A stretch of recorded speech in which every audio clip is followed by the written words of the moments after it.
So again, good morning, everybody, and we are going to start the next panel, and we will be discussing the business of co-development.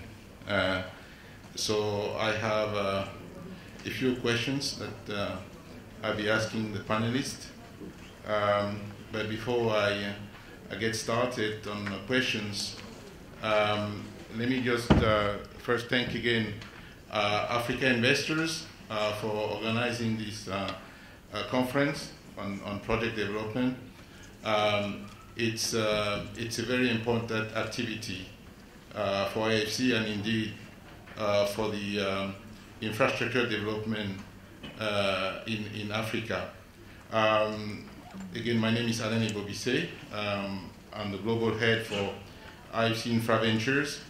IFC Infra Ventures is a project development fund that was set up by IFC a few years ago, operating globally with a strong focus on Sub-Saharan Africa and also South Asia.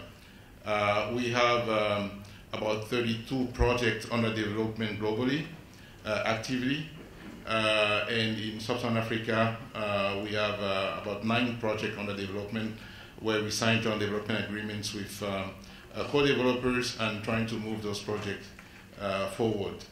Again, at IFC, we have a committed portfolio of investment in the infrastructure space, globally of about $15 billion, 1.5. Sub-Saharan Africa represents about 20% of that portfolio of committed investment, so we are close to $3 billion of portfolio committed investment in infrastructure.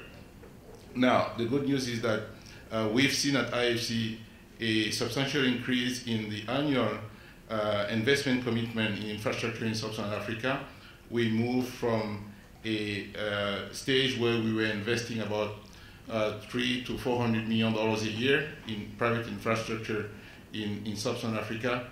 And now we're investing on average about $1 billion a year, but clearly we have appetite to do much more. And we just don't see enough bankable projects which are ready to receive our investment and our financing. So that's one of the reasons why IFC created IFC Infra Ventures. And basically we are there to try to partner with developers, with co-developers, to try to move the project as soon as possible to the financing phase. We have a high interest in partnering with people that have a good project, developers, but also sometimes we do work with government to try to develop projects from the ground. But we prefer to be co-developing projects with private entities. So I'm pleased to be here, and I really would like to push the agenda of project development forward. There are different ways to put infrastructure projects together, and project development is one of the ways. Of course, we all appreciate that ideally government should be doing the feasibility studies and launch competitive tenders to select developers, but also we like to say that if developers have good ideas that they're thinking about, they should put them forward for government consideration, and there should be ways to provide the market testing to make sure that the projects are still competitive. So I will stop here with my introductory remarks. What I would like to do is to get the panelists. I will ask the first question to the panelists, and in answering the first question, maybe they can introduce themselves and say what they do. So basically, we will go through the panel, starting with you, Willie, and I will ask you about the business of co-development that your company is doing. How much resources are you allocating to project development, and how is the business doing so far in Sub-Saharan Africa? We have a panel which is an interesting panel today because most of our panelists are either EPC contractors or equipment manufacturers. And we will get a perspective on the project development side. They are important players. There could be tensions from time to time, but they're important players in the project development arena. So, Willie, why don't you get us started on that point? My name is Mike White. Thank you. Mike Wiley. I'm chairman of WBHO.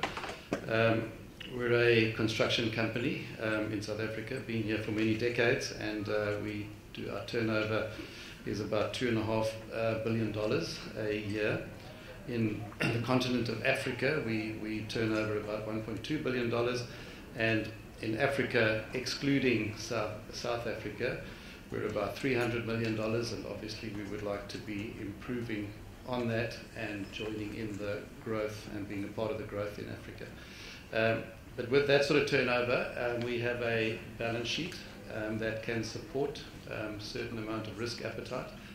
And we certainly have had a lot of experience with triple Ps in South Africa, where we've had a number of successes.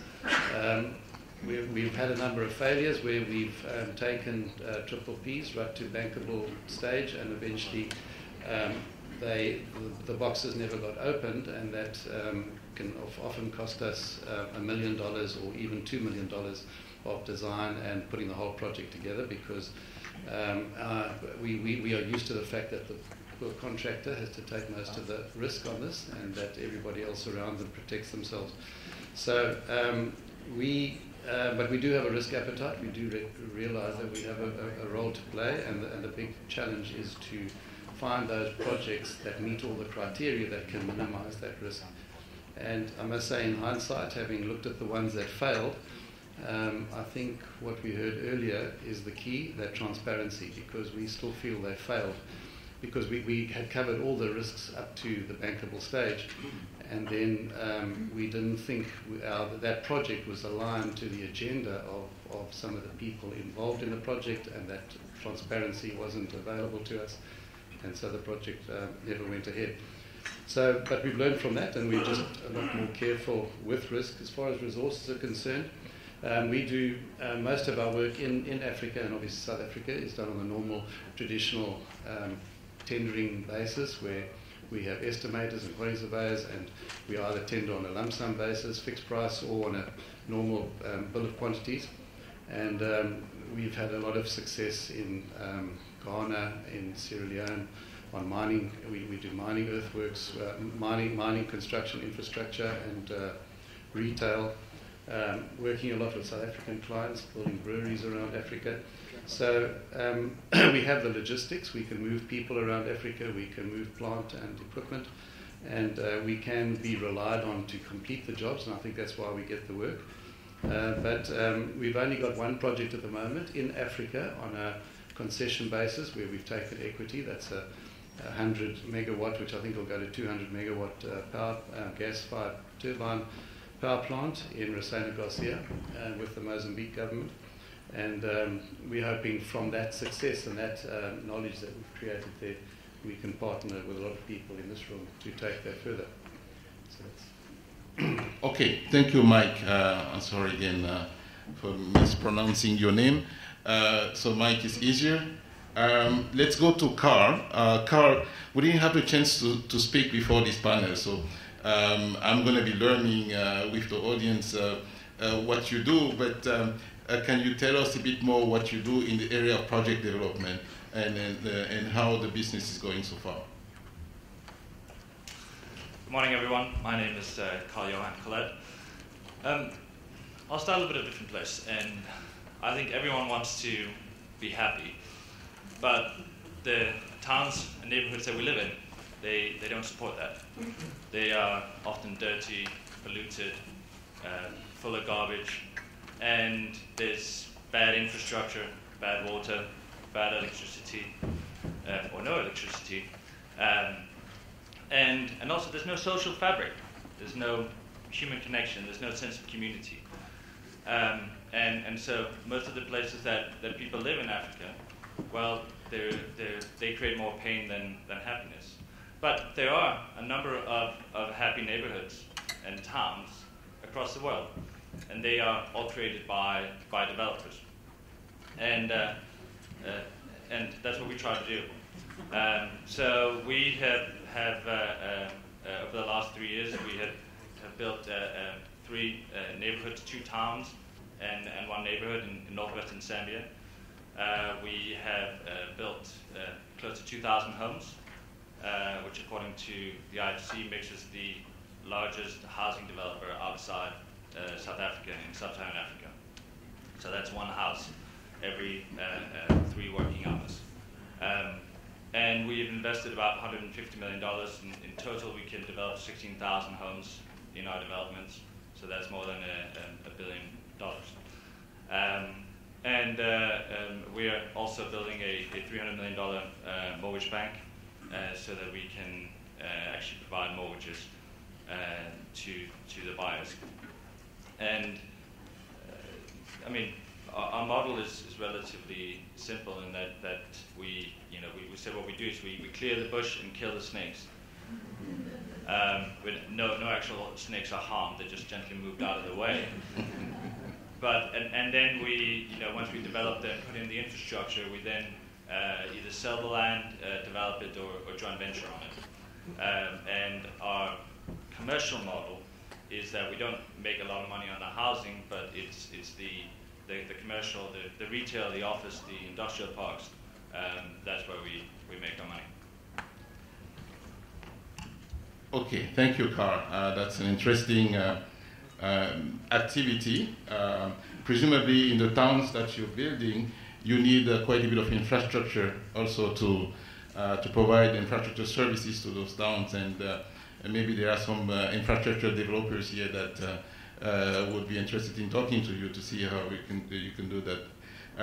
Let me now move to Gilberto from Motin & Gilles.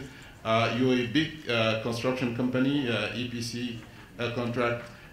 So tell us about your project development business, and why is it that an EPC contractor such as your company would be interested in spending money developing projects?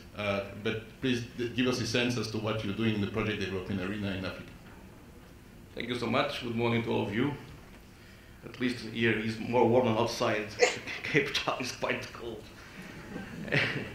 Motin & Gilles Africa is a Pan-African company. Motin & Gilles Africa started in Angola in 1946, so we have got 60 years experience in the continent.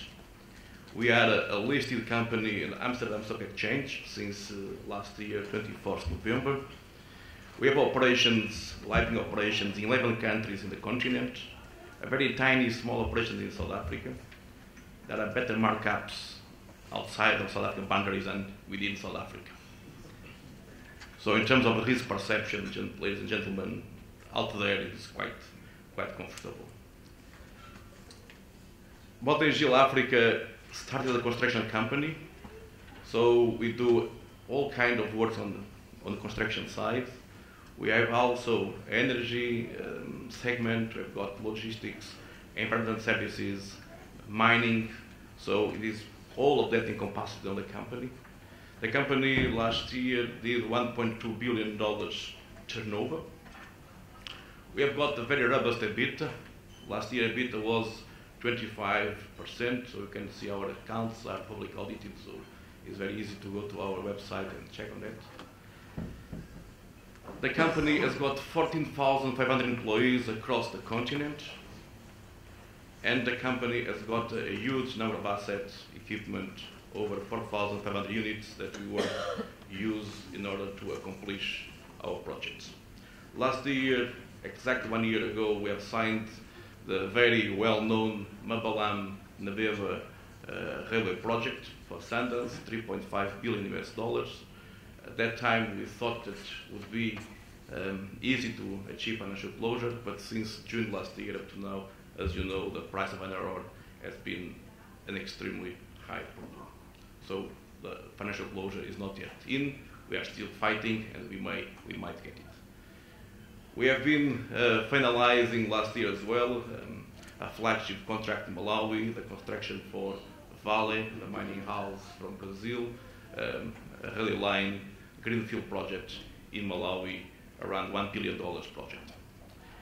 Regarding why we spend money in development projects, because we need to be sustainable, because we need to keep growing, because we need to deliver dividends to our shareholders, because we need to add value to the company.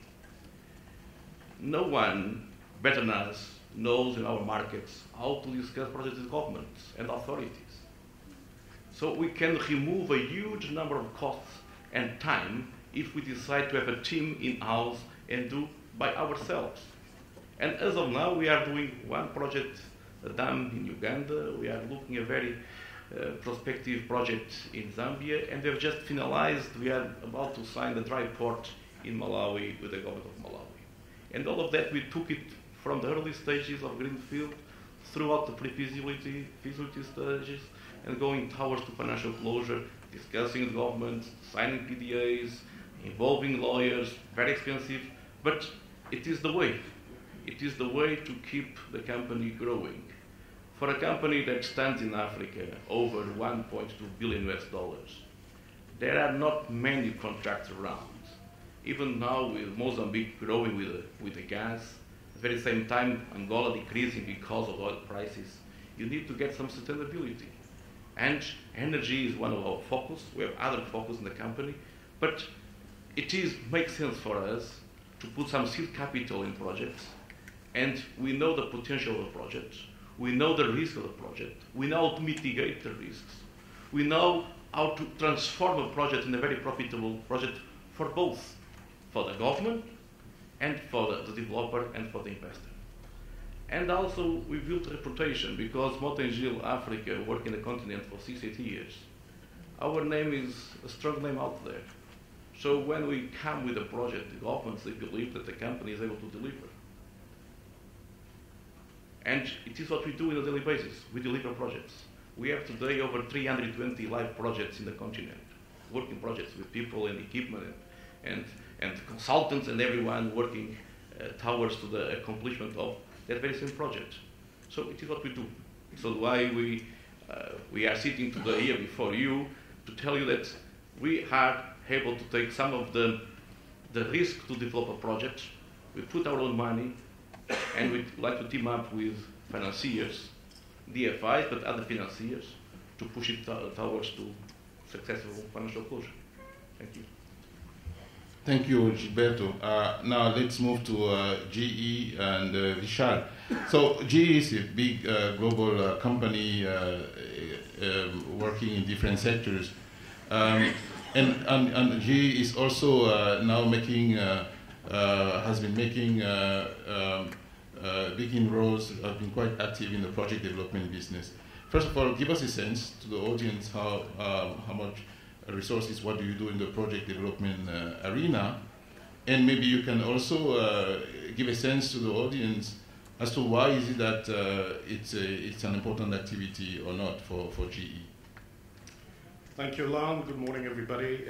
As you say, Alain, development is not new to GE. From Chile to Perth over the years, GE has been active at developing projects, whether it's within our energy financial services, our healthcare business, within our GCAS aviation development business. There is a lot of historical project development activity. What we're doing in Africa is a bit unique, and the organization that I'm building and lead for GE is a first of its kind. It's a development and investment initiative within the continent, and it cuts across all the verticals within GE. So whether it's energy, oil and gas, transportation, healthcare, our development organization cuts across all of that and essentially plays a very active enabling role. So that organization, as you would see within a pure developer, hires and keeps on staff everything from technical engineering talent to development people to lawyers to originators. So we've got a full service team of roughly about 20 people that we're building and in place that essentially provide development across all our sectors. So that's really what we're doing. The reason why we do it is playing in the market that we are, the number of sponsors and developers in our market are few and far between. Look at this panel. I think we're all reluctant developers. I'd much rather sell equipment than develop projects. But to be able to see these projects close is not easy. Our job, as we see it, is an enabling role. We're investing in manufacturing in our countries. We're investing in localization, we're investing in training, we're investing in supplier development vehicles, and development is just an extension of that, and that's why GE does what we're doing. Okay, thank you, Vishal. I have, so Angus, I also didn't get the chance to talk to you before, so I will be discovering with the panel what you do. Why don't you tell us what you do in the area of project development in Africa, please? Okay. Thank you. Apologies for the delay. I can actually blame an airline for this one, but thank you. I'm actually sitting in on behalf of Neotel CEO Sunil Joshi, and as I was coming in this morning, I was looking at when last we as Neotel presented to this forum, and the last time we sort of actively presented projects was in 2009, and what I really want to do is just give you a sense of what we are and where we fit into this. I think the things I'm going to bring are firstly a perspective slightly more from the point of view of a company that is more the project than the project sponsor, and also a South African perspective and a telco perspective, a telecoms perspective to this. So we as Neotel, when we presented in 2009, the project we were talking about was Project Neotel. It was the establishment of Neotel's infrastructure, for which we had a fairly sizable project finance, which was really, if you like, our shareholders' project. Our majority shareholder is Tata Communications, part of the Tata Group. But certainly it was a project to establish telecoms infrastructure, a competitive telecoms infrastructure in South Africa. But we've actually got involved in a number of other areas related to this. And I just wanted to talk briefly through what's happened between 2009 and now, and I can give some of our experience in that, which will then touch on some of the experience in specific projects. So the elements that went into the projects that we've worked on, we've very largely been based in South Africa, although we have reached through submarine cable projects that we've been involved with as a partial owner, right up to Europe. The first is the infrastructure we've established in South Africa. So we've built out a national fiber network in South Africa, which was on the back of that project funding. We've done a lot of that work in-house and with smaller partners in South Africa. We established a very innovative co-build project together with Vodacom and MTN, rolling out national fiber infrastructure between us, which was the first of its kind of three larger telco players in one country cooperating on building together with on a pure private partnership. We're very closely involved with CECOM. We have no involvement as an investor in CECOM, but we facilitated the landing of CECOM in South Africa. So we're very close to the establishment of CECOM. And CECOM in itself, I think, is a very interesting project in the context of telecoms in Africa. That was completed in 2009, notably ahead of the World Cup in South Africa. We've been involved in EASY, which is a consortium project really at the other end of the scale, where there has been a number of different areas of financing, including World Bank financing and notably a lot of different players, public and private. And interestingly, also targeted to complete in time for the World Cup, but was a year late, which I think gives you an interesting contrast between what happens between different kinds of projects. And then WAX, which we think was the most successful of the consortium builds of cables, which we were very closely involved with, which ran very efficiently and was probably the fastest conceived and built submarine cable around Africa, and driven very largely by 3 or 4 large private players in South Africa, but also with government involvement, which was interesting. So that's what we've been doing. All of those have been delivered. We have an ongoing program of rollout of our own infrastructure in South Africa, and we are on an ongoing basis looking at additional projects in the telco space, but it has been very quiet in the large project telco space in the last year or two. Okay.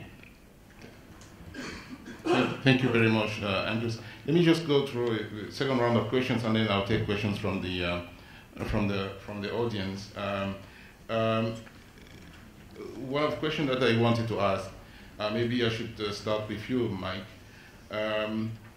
If you had to say one or two things that you would want to see from the government to get your project move faster to financial close, what would you say these things are?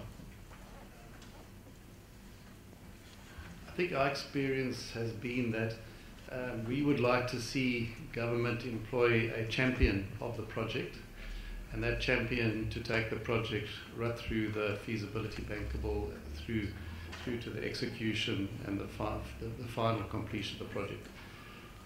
Because that to us they would indicate the commitment, and that person would carry on driving the commitment of the government, just to stay in touch, because the government's wax and wanes and they lose focus. But if we have a champion and a really competent person, somebody with the right personality, the right relationships, that person would be the key, and that would give us a lot of confidence right in the early stage to put more equity and risk money into the thing, and because we would have the confidence that the job would be seen through.